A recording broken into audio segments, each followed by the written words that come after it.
해결하기 어렵거나 대응하기 곤란한 문제적 섹터들을 모아서 명쾌한 솔루션을 제시해드리겠습니다. 오늘의 문제적 섹터 해결사 파이낸셜 리서치 박채순 대표님과 함께합니다. 대표님 안녕하세요. 네, 안녕하세요. 네, 오늘 첫 번째 주제 바로 연초부터 랠리 보이고 있는 반도체주 이야기로 시작해 보겠습니다. 13만 전자, 70만 닉스, IT 투톱의 기세가 대단하죠. 삼성전자의 4분기 잠정 실적 발표도 임박한 가운데 영업이익 사상 첫 20조 달성에 대한 기대도 큽니다. 게다가 반도체 소부장주도 불기둥을 뿜고 있는데 반도체주의 우상향 질주 계속될까요? 네, 연초부터 계속 달리고 있습니다. 반도체주 덕분에 지금 코스피 지수도 마찬가지로 신고가를 계속 세우고 있는 상황인데요. 13만 전자, 70만 닉스까지 오늘 터치가 나왔어요. 반도체 투톱 어디까지 더 달려갈 수 있을까요? 지금 반도체 섹터를 제가 거의 뭐 한 2달 가까이 거의 빼놓지 않고 가지고 오고 있거든요. 그만큼 이제 수급에 대한 부분들이 워낙 또 타이트하다 보니까 가격이 인상될 가능성이 높았고 그다음에 그렇다면 실적이 개선될 가능성이 높았기 때문에 지속적으로 언급을 드렸던 겁니다. 일단 반도체 투톱이 사실 어디까지 갈지는 예상하기 좀 어렵겠지만 지금은 분명히 팔 때는 아니라고 생각이 되고요. 일단 기존에는 사실 과거 고점 같은 것들이 현재 주가 위에 있다면 저항이 되면서 좀 밀리는 경우가 있었지만 지금은 이미 역사상 신고가를 기록하고 있기 때문에 홀딩을 하고 있는 사람들 같은 경우도 정말 단기적인 자금이 아닌 이상은 사실상 지금 매도를 하기에는 조금 너무 아쉬운 상황이라고 보시면 될 것 같습니다. 그래서 현재 뭐 증권가에서도 목표치를 계속적으로 상향 조정하고 있는 상황이다 보니까 지금은 좀 홀딩하시는 게 좋겠고요. 꺾이고 나서 일단은 뭐 매도를 또는 비중 축소를 고려해도 된다라고 보고 있습니다. 그리고 사실 기존에 사실 AI 거품론으로 사실 여러 번의 변동성이 좀 있었지만 어떻게 보면 마이크론 실적 발표 이후에 조금 시장이 훨씬 더 강해지는 모습들이 나왔었거든요. 그런데 이제 새해가 밝았고 1월 달에도 기대할 만한 일정들이 상당히 많습니다. 특히나 일단 CES 2026이 이제 열리기 시작을 했고요. 그 다음에 추가적으로 곧 이어서 1월 8일 날 삼성전자 잠정 실적 발표가 예정이 되어 있죠. 그 이후에 곧바로 TSMC의 12월 달 매출이 발표가 되고요. 그 다음에 1월 15일 날 또 TSMC의 4분기 실적 발표가 있는데 주요 반도체 기업들 뭐 지금 실적에 대해서 전혀 걱정할 필요가 없을 정도로 어마어마한 이익들을 달성하고 있기 때문에 당분간 반도체 섹터에 대해서 관심도는 계속 금방 식지는 않을 것 같다라고 좀 보시면 될 것 같습니다.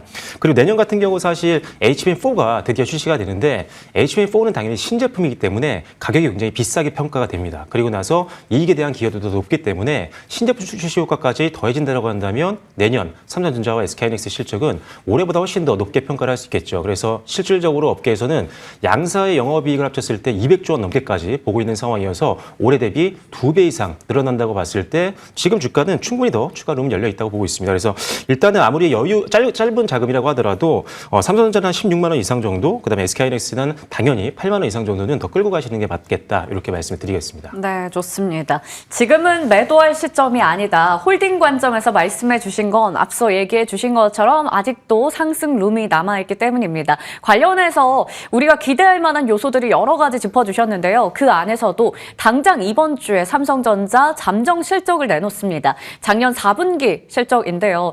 우선 시장에서는 사상 처음으로 영업이익 20조 원 돌파할 거다라는 눈높이가 굉장히 높은 상황이죠. 시장의 기대치를 충족시킬 수 있을까요? 네, 오늘 뉴스에서도 이제 20조 원을 넘게 보고 있는 증권사의 어떤 전망치가 나왔었잖아요.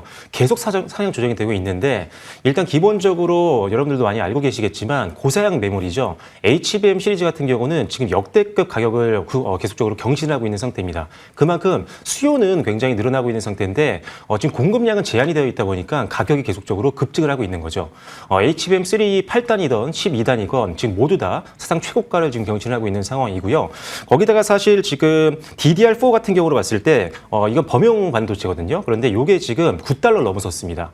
DDR4 가격을 우리가 항상 이렇게 정리를 할 때 이후로 가장 높은 가격을 지금 경신한 모습이고요. 그리고 낸드 가격 같은 경우도 지난해 거의 뭐 3배 가까이 급증했을 정도로 범용 메모리 가격이 급증을 하고 있어요. 그래서 그다음에 그렇다면 어떤 기업들의 이익 성장치가 가장 높게 평가를 할 수 있고 기대해 볼 수 있느냐? 바로 삼성전자입니다. 왜 그러냐면은 삼성전자는 메모리 3사 중에 가장 캐파가 큽니다. 그런데 아쉬웠던 부분들은 범용 메모리 비중이 높았고 HBM에 대한 비중이 좀 작았었죠. 하지만 이제는 HBM4라든지 이런 쪽으로 진출을 다시 한번 시작을 하면서 고사양 메모리에 대한 반도체에 대한 기대감도 있지만 이 D램, 낸드와 같은 범용 반도체에 대한 가격이 급증을 하면서 이익 기대감이 더 높아지고 있다고 보시면 됩니다. 그래서 사실 20조 원 넘는 게 사실 저는 또 가능하다라는 네. 관점이기 때문에 이번 실적에 대해서는 더 기대감을 가지고 삼성전자는 좀 더 높게 홀딩을 하시면서 수익을 더 늘려가는 전략이 필요하겠다라고 말씀드리겠습니다. 네, 비메모리 쪽에서도 기대가 되는 만큼 훨씬 더 높은 눈높이를 가지고 우리가 삼성전자를 끌고 갈 수 있겠다 말씀해 주셨습니다.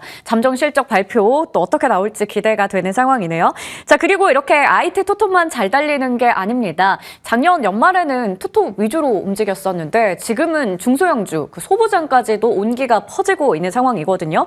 특히 대형 반도체주가 강세를 보이다 보니까 설비 투자 확대에 대한 기대감이 자극되고 있습니다. 이 소부장 쪽의 시세도 연속적으로 가져갈 수 있는 부분인지, 그리고 소부장 쪽을 본다면 투자의 초점을 어디에 맞춰야 될지 고민되거든요. 일단은 연말부터 시작해서 말씀해 주신 것처럼 삼성전자와 SK 하이닉스가 이제 한 대장주 역할을 제대로 예. 해줬잖아요. 그것도 지금도 이어지고 있다 보니까 아무래도 시가총액 상위 종목으로 수급이 쏠리게 되면은 소부장 기업들은 처음에는 올라가다가 조금은 뒤처질 수가 있습니다. 그래서 실질적으로 SK 하이닉스와 삼성전자 같은 경우는 고점을 뚫고 사상 최고가를 경신하고 있지만 소부장 기업들은 아직은 과거 고점까지 올라간 기업들이 그렇게 많지는 않거든요. 그만큼 당분간은 이제 SK 하이닉스와 삼성전자로 쏠림이 생기면서 천천히 올라갈 수 있겠지만 결과적으로 시간이 지나고 보면 결국 대장주를 따라가는 모습들이 소부장 쪽에서 나오기 때문에 지금도 역시나 소부장 기업들은 매수의 관점으로 봐야 된다라고 보시면 될 것 같고, 다만 조금 더 뭐 실적에 대한 어떤 기대치가 있는 종목들을 찾는다라고 하신다면 당연히 장비주를 보셔야 됩니다. 지난 작년 하반기부터 시작해서 장비주는 실질적으로 수주가 쌓이는 것들이 좀 확인이 되고 있는 기업들이 많고, 그다음에 증설을 하게 되면 장비주들이 먼저 수주를 받기 때문에 당연히 실적에 대한 기대감이 가장 높습니다. 하지만 결국은 역시나 방향성은 결과적으로 소재와 부품단도 장비를 따라가기 마련이기 때문에 결과적으로는 장비주를 조금 더 지금은 비중을 확대하시고 서서히 소재와 부품주 단으로도 비중을 좀 더 늘리는 전략으로 가시는 게 좋겠다라고 말씀드리겠습니다. 네, 좋습니다. 소부장 쪽도 지금 매수 관점에서 말씀해 주셨습니다. 우선은 실적과 수주 측면으로 봤을 때 장비 쪽을 먼저 보고 그 이후에 소재와 부품 쪽도 차근차근 담아보자 얘기를 주셨습니다. 반도체에 대한 이야기 자세하게 다뤄봤고요. 두 번째 주제로 넘어가 보겠습니다. 효성중공업 유럽에서 2,300억 원 규모의 초고압 전력기기 수주 소식을 전합니다. 작년 초고압 변압기의 대미 수출액 사상 첫 1조 돌파 전망과 AI 확산에 따른 슈퍼 호황 기조도 지속되죠. 작년 상반기에 날았던 전력기기주 주도주로 복귀할까요?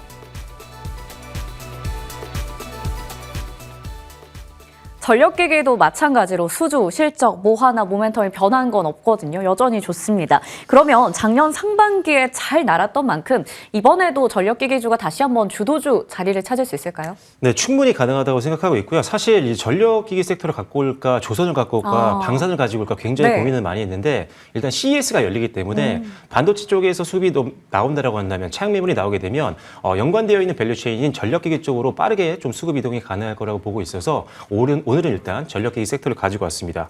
뭐 아시다시피 지금 전력 같은 경우는 AI 시장이 확장을 하게 되면서 전력 수요가 늘고 있고, 그리고 전력 수요를 충당하기 위해서는 일단 전력 인프라를 계속적으로 확장을 해야 되는 상황이다 보니까 전력기기에 대한 수요는 계속적으로 늘고 있는 상태였습니다. 그래서 작년에도 전력기기 관련된 국내 빅5 기업 같은 경우도 역대 최대치의 수주잔고를 기록을 하고 있었고요. 일감을 거의 뭐 3년치 쌓아놨다고 하니까요. 당분간 뭐 실적 걱정도 전혀 없는 상황. 거기에다가 지금 수주가 계속 밀려들어오고 있다 보니까 가장 지금 수주가 많이 들어오고 있고 수출액이 증가하고 있는 미국 시장에 적극적으로 증설을 하고 있는 그런 상태입니다. 그만큼 지금 반도체뿐만 아니라 전력기기 쪽도 지금 쇼티지가 지속이 되고 있는 상황이기 때문에 계속적으로 관심이 필요하다. 그리고 실적 시즌이 시작되고 있는 상황이기 때문에 실적도 좋은 이쪽으로 다시 한번 수급이 올린다면 지금부터 본격적인 반등이 시작될 수 있는 초입 구간이니까요. 역시나 전력기기 쪽도 포트폴리오에 담는 전략을 좀 고려해 보실 필요가 있겠다라고 말씀드리겠습니다. 네.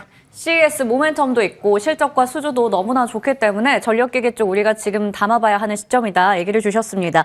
초고압 변압기 대미 수출 1조 원 돌파할 거다라는 이야기 나오죠. 이게 작년 기록인데 올해도 그만큼 좋을까요? 네, 이제 작년에 처음으로 이제 대미 수출이 1조를 넘어서는 모습들이었는데 뭐 유럽이라든지 기타 지역까지 하면 한 1조 7천억 원 정도 나온 걸로 네. 예상을 하고 있거든요. 그만큼 엄청나게 지금 수출을 많이 하고 있고 특히나 가장 지금 매출이 많이 나오고 있고 수출을 많이 하는 지역이 미국 시장인데 미국 같은 경우는 앞서 말씀드린 것처럼 우리나라 대표 기업들이 증설을 계속 하고 있습니다. 그런데도 지금 수출액이 늘고 있다는 것 자체가 그만큼 너무나도 미국에서 지금 수요가 많다라는 거를 우리가 미뤄 짐작할 수 있는 부분들이거든요. 그래서 일단 기본적으로는 미국 같은 경우 지금 자체적으로 변압기라든지 이런 핵심 전력 기기들을 만들 수 있는 한계가 좀 있기 때문에 국내 기업들이 당분간은 굉장히 오랜 기간 동안 수혜를 볼 수 있는 그런 상황이다라고 보시면 되겠고 다들 알고 계시지만 노후 전력망, 그다음 노후 전력망의 교체 수요들이라든지 아니면 신규 인프라 확충 수요가 미국뿐만 아니라 유럽 지역 가격이 확대가 되고 있는 상황이기 때문에 유럽 지역도 앞으로 미국 못지않은 성장률을 볼 수 있다는 점을 기대해 본다면 충분히 앞으로도 주도주로 기대해 보셔도 좋겠다라고 말씀드리겠습니다. 앞서 빅5 기업에 대해서 말씀해 주셨는데요. 기술적 분석을 통해서 이 안에서 관심주도 좀 추려주신다면요. 사실 빅5 다 좋거든요. 그런데 네. 저는 지금 현재가라고 한다면 산일전기가 좀 좋을 것 같습니다. 다른 종목들은 조금 더 빠르게 움직이고 오늘 좀 상대적으로 좀 상승폭이 컸기 때문에 네. 단기로 접근한다면은 상승룸까지 좀 많이 열려 있는 산일전기가 좋겠다고 보고 있고요. 뭐 관세에 대한 영향도 거의 없는 종목이고 수주도 역시나 사상 최대치를 기록하고 있는 기업이기 때문에 일단 기본적으로 과거 최고가 구간이죠. 한 17만 원 선 이상까지 한번 보시고 한번 신규 매수도 고려해 보시면 좋을 것 같습니다. 네, 산일전기 이전에도 좋게 봐주셨었잖아요. 특수 변압기 관련한 기업입니다. 17만 원 선까지도 노려볼 수 있는 또 신규 매수 접근 가능하다 말씀해 주셨습니다. 그럼 오늘의 문제적 섹터 탑픽은 자연스럽게 반도체에서 나올 것 같은데 앞서 장비에 대해서 약간 힌트를 주신 것 같아서요. 네. 오늘 장비 관련주인가요? 장비 관련주입니다. 2주 전에 제가 원익 IPS를 예. 소개해드리고 이미 목표치를 달성했는데 오늘은 그래서 뭘 가지고 나올까 하다가 PSK 홀딩스를 가지고 왔습니다. 이 회사는 이제 디스컴 장비라고 하는 어떻게 보면은 세정 장비와 그다음에 리플로 장비라고 하는 접합 장비를 만들고 있는 국내 선도 기업인데요. 일단 기본적으로 이제 공정 자체가 고성능 칩 패키징 공정으로 많이 바뀌기 시작하면서부터 기본적으로 리플로 장비에 대한 수요가 급격하게 늘 수밖에 없는 그런 상황입니다. 거기다가 주력도 장비 중에 하나인 디스컴 장비 같은 경우도 우리가 이제 HBM4가 이제 본격적으로 출시가 되게 되면 적층 단수가 늘기 때문에 여기에는 더욱더 많은 세정 장비가 필요할 수밖에 없는 상황입니다. 그래서 메인으로 만들고 있는 두 장비 모두 다 수요가 급증할 수 있는 게 바로 올해이기 때문에 본격적인 매출이 작년 말부터 시작해서 지금부터 계속적으로 높아질 가능성이 있다라고 보시면 될 것 같습니다. 실질적으로 이제 하반기부터 실적 회복이 나타나고 있는 모습들이 확인이 되고 있는데요. 작년 상반기보다 하반기 때 실적이 훨씬 더 좋았습니다. 이 기조가 지속적으로 이어질 가능성이 높다라고 보시면 될 것 같고요. 역대 최고 실적까지도 내년에 바라볼 수 있는 종목이기 때문에 일단은 지금 현재 충분히 매수가 가능하다라고 보시면 될 것 같습니다. 1년 정도 차트를 보시면 전고점까지 좀 많이 남지 않았기 때문에 이제 저항받는 거 아니냐라고 보실 수가 있는데 과거 지금보다 실적이 안 좋았을 때도 8만 5천 원까지 갔던 종목입니다. 그래서 올해 역대 최대 실적을 감안한다라고 한다면 충분히 최고가까지 볼 수 있는 종목이어서 일단은 중장기는 한 8만 원 이상까지도 보시면 되겠지만 일단 단기적으로는 6만 1천 원 정도를 1차 목표가로 제시해드리겠고요. 손절 라인은 4만 3천 원으로 제시해드리도록 하겠습니다. 네, 전고점 부근이죠. PSK 홀딩스 목표 주가는 6만 1천 원, 손절가는 4만 3천 원 설정해 주셨습니다. 지금까지 파이낸셜 리서치 박철순 대표님과 이야기 나눠봤습니다. 저희 성공 마감 전략 1부에서 준비한 순서는 여기까지고요. 잠시 후 성공 마감 전략 2부에서 다시 인사드리겠습니다. 고맙습니다.